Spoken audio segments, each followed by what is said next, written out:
अस्सलाम वालेकुम रहमतुल्लाहि व बरकातुहू। पहले हमने पिछले क्लास में एक्सरसाइज 6.1 शुरू की थी।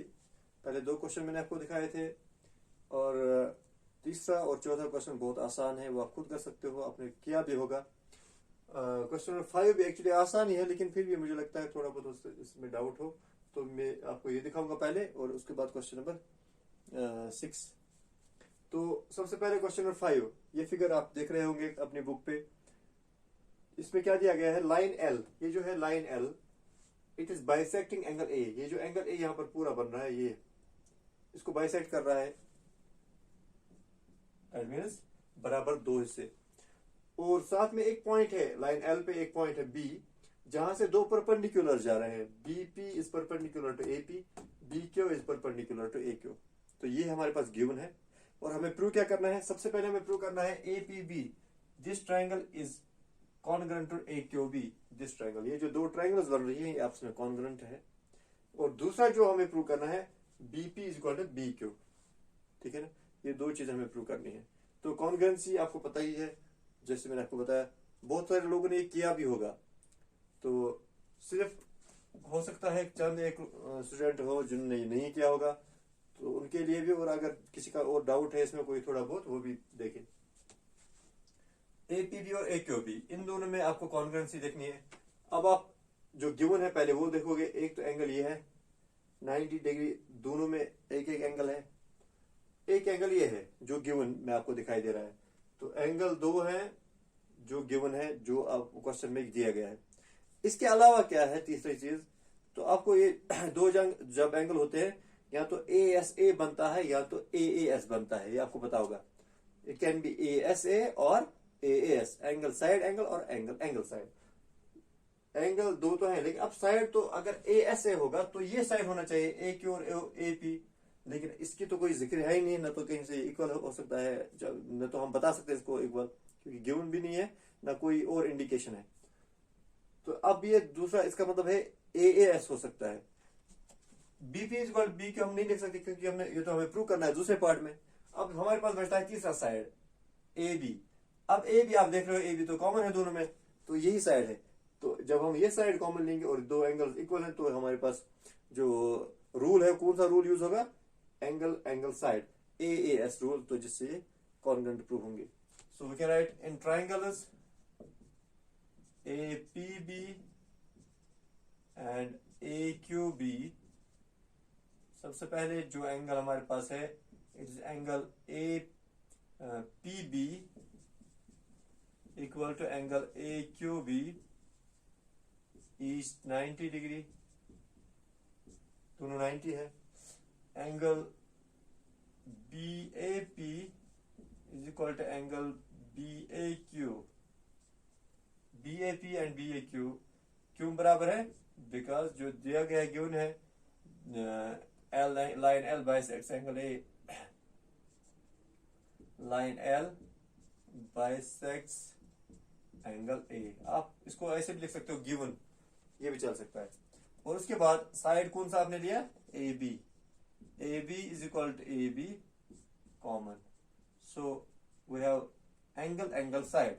सो by A S congruency rule, triangle A P B is congruent to triangle A Q B.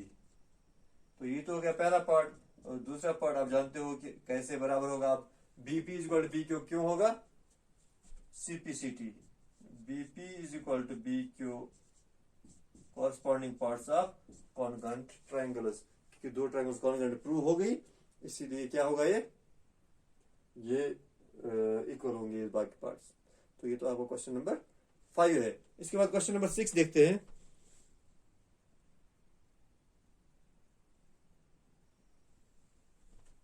अगला क्वेश्चन हमारे पास है क्वेश्चन नंबर 6। ये फिगर आपके सामने होगी। इस फिगर में जो है ए बी सी एक ट्रायंगल है, ए डी ई दूसरी ट्रायंगल है। ठीक है, अब इसमें जो गिवन चीजें हैं वो ये है, A C is equal to A E, A C और ए ई बराबर है। A B is equal to A D, A B और ए डी बराबर है। Angle B A D is equal to angle A C, angle B A D ये angle is equal to E A C, ये angle, ये दोनों angles बराबर है। हमें प्रूव क्या करना है, B C is equal to D, B C is equal to D. देखो क्वेश्चन में क्या दिया है ये तो आपको दिख रहा है, लेकिन असल में जो इंपॉर्टेंट होता है क्वेश्चन में, जिससे आपको क्वेश्चन पता चलता है कि करना कैसे है, वो है कि आपको प्रूव क्या करना है। आपको प्रूव करना है B C is equal D, B C is equal to D. ये कब हो सकता है, जाहिर सी बात है ये तभी हो सकता है जब दो ट्रायंगल्स कॉन्ग्रुएंट हो। लेकिन कौन सी दो ट्रायंगल्स, ये आपको यहां से डिसाइड होगा कि B C is equal D. जब हम कहेंगे B C is equal D, that means ये किस ट्रायंगल की बात चल रही है, A B C and A D E. जब ए बी सी और A D E triangles congruent होंगी तब जाके बी सी डी ई के बराबर होगा। तो आपको पहले क्या प्रूव करना पड़ेगा, A B C is congruent to A D. अब इन दो ट्रायंगल्स में क्या आपको दिखाई दे रहा है कि ये जो गिवन है, ये साइड एक, ये साइड बराबर है और ये साइड, दो साइड तो ऑलरेडी बराबर है। दैट मीन्स हमें ज्यादा मेहनत करने की जरूरत नहीं है। अब ये तीसरी चीज क्या हो सकती है, या तो एंगल हो सकता है या तो तीसरा साइड हो सकता है। तीसरा साइड तो होगा नहीं, वो तो हमें प्रूव करना है। तो दैट मीन्स एंगल हो सकता है, ऐसे ऐसे हो सकता है इसमें। लेकिन एंगल कौन सा होगा फिर, एंगल होना चाहिए B A C is equal to D A E. B A C तो ये तो पूरा का पूरा ये एंगल है, और डी ए ई जो है पूरा का पूरा ये एंगल है। लेकिन हमें जो गिवन है वो ये है, आधा एंगल। तो दैट मीन्स जो बीच में कमी है वो किस चीज की है, जरा चेक कीजिए आप। ये एंगल इस एंगल के बराबर, लेकिन ये एंगल इतना होना चाहिए था यहां से यहां तक। दैट मीन्स ये जो ये बीच वाला हिस्सा है, ये पोर्शन ये गायब है। और इस तरीके से इस एंगल में भी यही चीज। तो दैट मीन्स अगर हम ये देखेंगे कि ये जो कॉमन है, इसमें एक छोटा सा एंगल यहां पर बन रहा है, ये कॉमन है इन दोनों एंगल्स में। अगर इसको ऐड किया जाए दोनों साइड तो ये अपने आप बराबर हो जाएगा। तो पहले हमें यही काम करना होगा, फिर अपने आप बाय एस से कॉन्ग्रुएंट होंगे।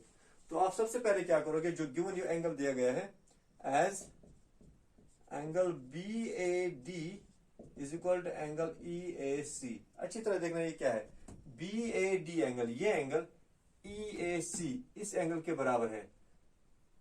लेकिन हमारे पास होना चाहिए था बी ए सी। अब ये जो ये मिसिंग पोर्शन है, हम ये ऐड कर रहे हैं दोनों side. So it is like B A D plus ये कौन सा है मिसिंग, क्या है, D A C. Angle D A C is equal to angle E A C plus angle D A C. हमने डी ए सी, ये जो है ये वाला पोर्शन है, ये एंगल है, डी ए सी एंगल, दोनों एंगल्स को ऐड किया। जब दोनों को ऐड करेंगे तो हमें क्या मिलेगा, B A D plus D A C, B A D plus D A C, ये दोनों मिला के बी ए सी बन जाता है। Angle B A C is equal to, इसी तरीके से ई ए सी और डी ए सी, ये दोनों मिला के ये पूरा एंगल हो जाता है, डी ए ई बन जाता है, ये एंगल डी ए ई, जिसकी हमें जरूरत थी। तो अब हम दो ट्रायंगल्स को कॉन्ग्रुएंट प्रूव कर सकते हैं। नाउ इन ट्रायंगल्स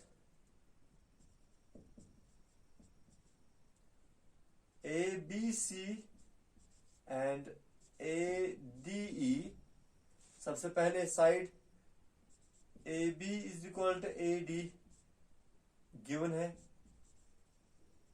उसके बाद एंगल जो हमने अभी प्रूव किया, angle B A C is equal to angle D A E, proved above. और उसके बाद जो तीसरी चीज है फिर से गिवन है, वो है A C is equal to A E, A C is equal to A E, ये भी गिवन है। So we have side angle side rule by S A S, by S A S congruency rule, triangle A B C is congruent to triangle ADE। और जब ये दोनों congruent हैं, hence जब ये दोनों कॉन्ग्रुएंट हैं तो क्या होगा, BC is equal to DE। BC किसके बराबर होगा, DE के। ये हमें प्रूव करना है, BC is equal to DE। लेकिन रीजन क्या है, CP CT, corresponding parts of congruent triangles. तो ये है क्वेश्चन नंबर 6। क्वेश्चन नंबर 7 भी बिल्कुल ऐसे ही करना, उसमें भी एक एंगल ऐसे ही आपको ऐड करना पड़ेगा, बाकी ऐसे ही होगा। आपको उसमें फिगर दी गई है, आप वो चेक कर सकते हो, वो आपको आ जाएगा। क्वेश्चन नंबर 8 जो है इंशाल्लाह वो मैं आपको कल अगले क्लास में दिखाऊंगा, लेकिन आप ट्राई कर सकते हो खुद भी। 7 और 8, 7 तो आपको आ जाएगा, लेकिन 8 में हो सकता है कहीं दिक्कत हो, फिर भी कोशिश करना आप। मैं फिर भी आपको दिखाऊंगा अगले क्लास में। तो अगले क्लास में एक तो वो क्वेश्चन और फिर अगली एक्सरसाइज भी देखेंगे हम। जितना आपसे हो सके वो आप खुद भी करो। मैंने आपको बताया था पिछले क्लास में, आपको बहुत सारे क्वेश्चंस आ जाएंगे बाकी एक्सरसाइज में भी, क्योंकि हम इंट्रोडक्शन पढ़ चुके हैं पूरे यूनिट का, तो आप कर सकते हो इंशाल्लाह।